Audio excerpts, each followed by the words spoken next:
రాష్ట్రంలో జరిగిన వేర్వేరు రోడ్డు ప్రమాదాల్లో 9 మంది దుర్మరణం చెందగా మరో 8 మంది తీవ్రంగా గాయపడ్డారు. కృష్ణా జిల్లాలో డీసీఎం వ్యాన్ ట్రాక్టర్ను తప్పించబోయి ఐషర్ వాహనాన్ని ఢీకొట్టింది. ప్రమాదంలో 6 మృతి చెందగా 4 తీవ్ర గాయాలయ్యాయి. క్షతగాత్రులను మచిలీపట్నం ఆసుపత్రిలో పరామర్శించిన మంత్రి కొల్లు రవీంద్ర మృతుల కుటుంబాలకు 5 లక్షల రూపాయల ఎక్స్గ్రేషియా ప్రకటించారు. నెల్లూరు జిల్లాలోనూ జరిగిన 2 వేర్వేరు ప్రమాదాల్లో 3 మరణించగా 4 తీవ్రంగా గాయపడ్డారు.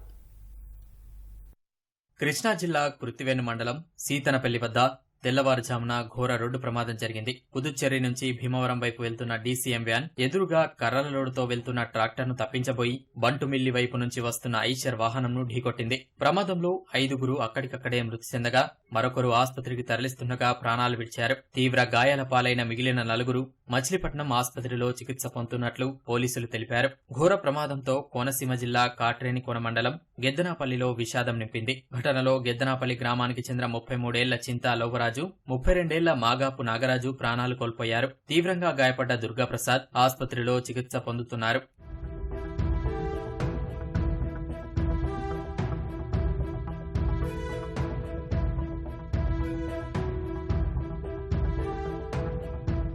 ప్రమాదంలో 6 మృతి చెందడం పట్ల మంత్రి కొల్లు రవీంద్ర తీవ్ర విచారం వ్యక్తం చేశారు. మచిలీపట్నం ప్రభుత్వ ఆసుపత్రిలో చికిత్స పొందుతున్న క్షతగాత్రులను జిల్లా కలెక్టర్, ఎస్పీ, మాజీ ఎంపీ కొనకళ్ల నారాయణరావుతో కలిసి మంత్రి పరామర్శించారు. సీఎం చంద్రబాబు ఆదేశాల మేరకు మృతుల కుటుంబాలకు ఒక్కొక్కరికి 5 లక్షల చొప్పున మొత్తం 30 లక్షల ఎక్స్గ్రేషియాను కొల్లు రవీంద్ర ప్రకటించారు.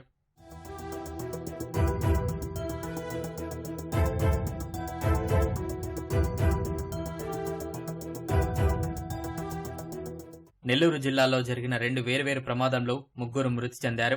సంగం మండలం దువ్వూరు వద్ద జాతీయ రహదారిపై ఓ వ్యాన్ అకస్మాత్తుగా రోడ్డుపై అడ్డుగా వచ్చిన గేదెలను ఢీకొట్టడంతో ప్రమాదం జరిగింది. ప్రమాదంలో నాగరాజు అనే వ్యక్తి అక్కడికక్కడే మృతి చెందాడు. డ్రైవర్ శ్రీనివాసులను 108లో ఆసుపత్రికి తరలిస్తుండగా చనిపోయారు. వ్యానులో ఉన్న మరో 3 స్వల్ప గాయాలయ్యాయి. కోవూరు వద్ద జాతీయ రహదారిపై మామిడికాయల లోడుతో వెళ్తున్న మినీ లారీ రోడ్డు పక్కన నిలిపి ఉన్న కంటైనర్ను వెనుక నుంచి ఢీకొట్టింది. ఈ ప్రమాదంలో డ్రైవర్ సతీష్ అక్కడికక్కడే మృతి చెందాడు. వాహన క్యాబిన్లో ఇరుక్కున్న క్లీనర్ను స్థానికులు, పోలీసులు కష్టపడి కాపాడి ఆసుపత్రికి తరలించారు.